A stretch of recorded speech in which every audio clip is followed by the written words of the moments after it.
Are you guys ready? It's not I'm doing second presentation.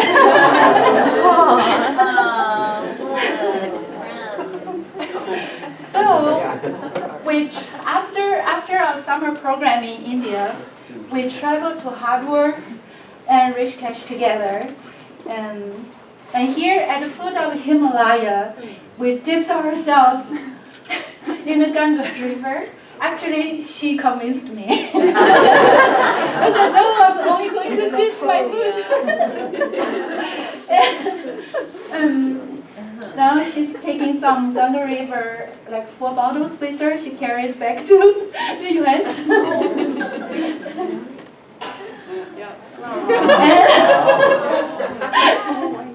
and we visited Vivo Ashram. And she's on the top, such a brave girl. And at the same time, she has such a soft heart. We're having our lunch near the Ganga River, and we did many more fun things together. So she has so many beautiful qualities I could not even count. But what stands out for me the most is her desire for truth that stuck out the most for me. So, first off, she's studying with a very phenomenal yoga teacher, Jasmine. And she would drive, 5 a.m. in the morning to beat the traffic and to sit outside of the yoga studio to wait for the 9 o'clock or 9:30 class. What kind of determination? It's almost like 6 days a week. What kind of perseverance? And I live like 10 minutes away from the studio. She made me speechless. And on the path of searching for her own truth, she falls. She cries in tears. She crawls. She gets up. She laughs. She falls again. But she continues. But only getting stronger in cultivating her heart strength. And she seeks to be in sync with that universal heartbeat. Ladies and gentlemen, please welcome Julia Kasza.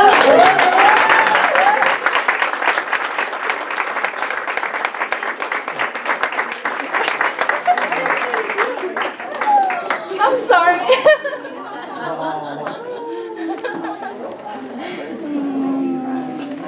Oh, now I'm making her emotional to present. You guys have to give her a break. I'm used to it. It's nothing new. Oops. Sorry. Didn't mean to do that. Wow.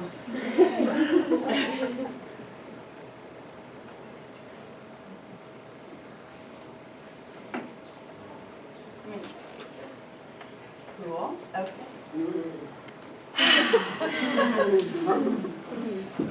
Hello, everybody. Thank you so much for being here tonight and supporting me and my fabulous cohort in those presentations that have gone on and will continue to go on the rest of the night. It's just so inspiring to me as a yogi and as a human being that feels very deeply and for a very long time was very confused by what this feeling was and for a very long time suppressed it very deeply.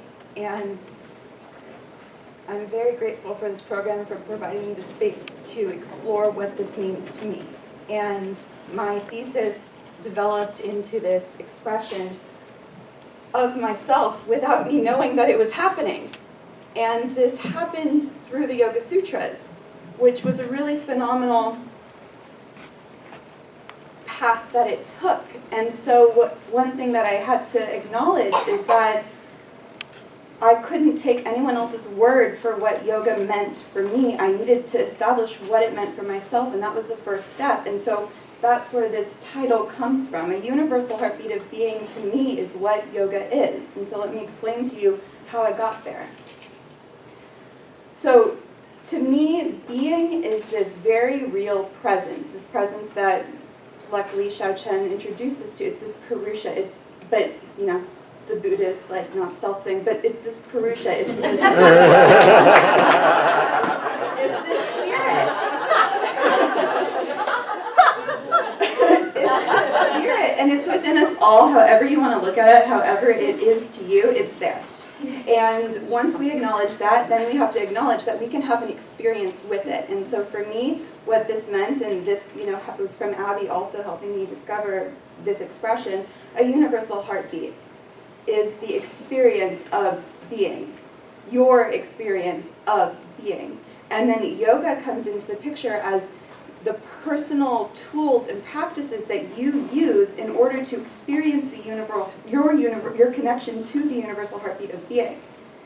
But it's important to realize that the yoga is where it gets unique. The rest of it's inclusive, but the yoga is unique to each of you. And so then that's where the Yoga Sutras came into the picture for me. How do I then understand this experience? Well, for those of you who are less familiar, the Yoga Sutras are a text by Patanjali from 500 BC to 500 CE, somewhere in there. And basically it talks all about this relationship, all about this experience, how this experience of yoga works. And in the West especially, it's used a lot to introduce Western students to the philosophy of yoga, to this relationship of the universal heartbeat of being. And there's 196 truths about it, and they're phenomenal. But they're in Sanskrit, and they're very short, and they're very short, and they're very dense. And so it's very difficult to just be like, okay, no, that's not what we do. Luckily, we live in a time where there are ample translations available telling you from all of these different perspectives, this is what this sutra means, this is what this sutra means. And as I was reading this as a new student of yoga, I was just blown away because it was beginning to explain to me what this experience that I was having, it was giving me a context for this experience and giving me a way to begin to contextualize what was happening because I was beginning to practice yoga. And something that I realized at the beginning of this semester is that all of these translations that I was reading were by men. And I began to ask myself, like, clearly I'm not going to become a man in this life. But, okay, accept that. Next thing. Are there any translations by women? Because the experience of being female is certainly one that has a valid expression. And if there are those translations by women, what unique qualities do they have? And so that's kind of what began this process. And what I discovered is that there's 3 currently published. And one of these in particular spoke to me, and that was by Nishala Joy Devi, who took an approach with her translation to provide a unique commentary from a heartfelt, intuitive, feminine perspective.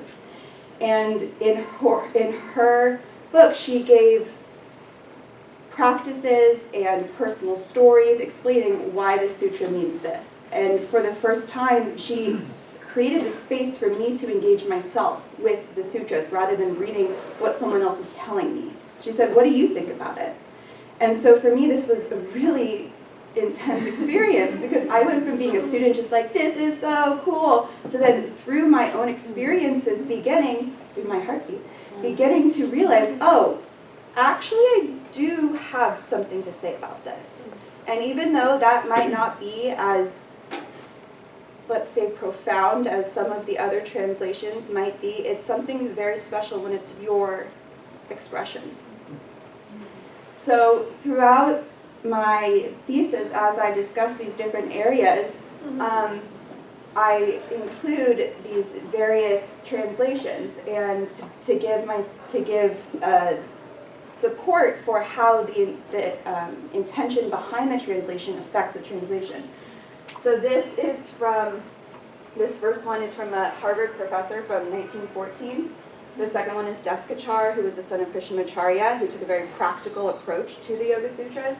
The third was by Christopher Chappell, who did the Sanskrit, broke down Sanskrit word for word, which made it so easy to begin to have this relationship with the Sanskrit itself, which is a relationship that really is a valuable one.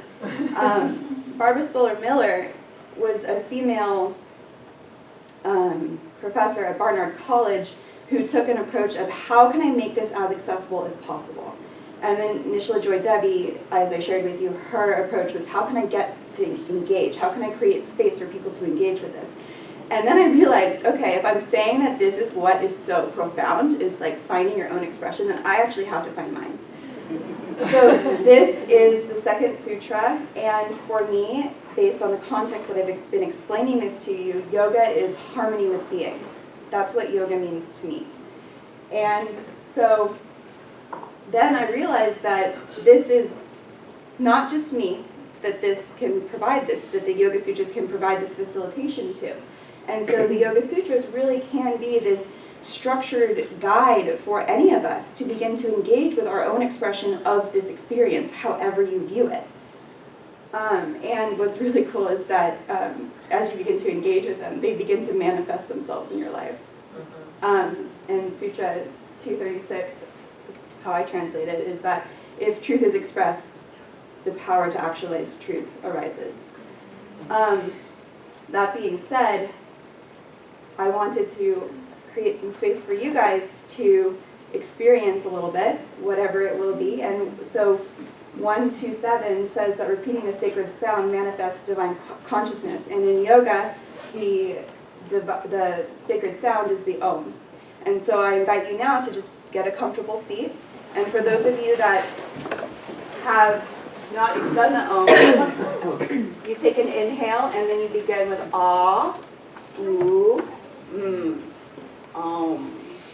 And luckily we have a lot of experienced Omers in here that can hold us. So let your Om out.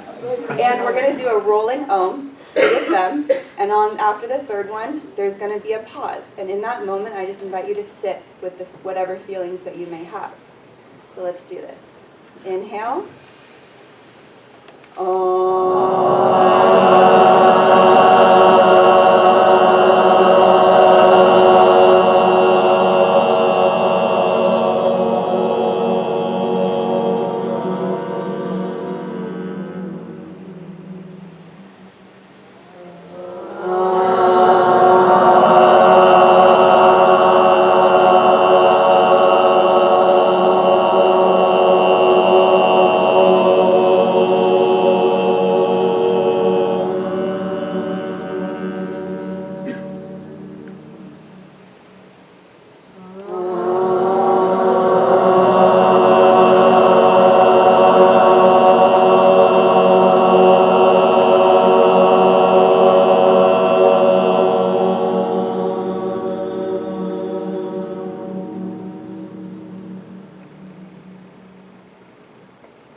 As you gently allow the fluctuations back into your being, back into being, this is the second sutra that I had shown you guys. And I have a handout that if you'd like to begin your expression of what yoga means to you without any context or need for it to be anything other than exactly what it is, you can.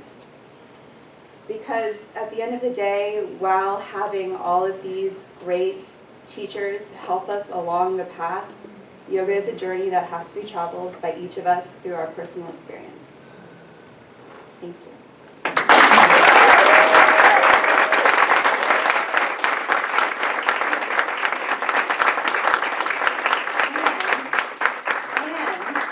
And this. I have very honestly had the pleasure of studying with many phenomenal teachers, many phenomenal female teachers. And it would make me so happy to begin to see some of these teachers express themselves and publish and show us what yoga means to them.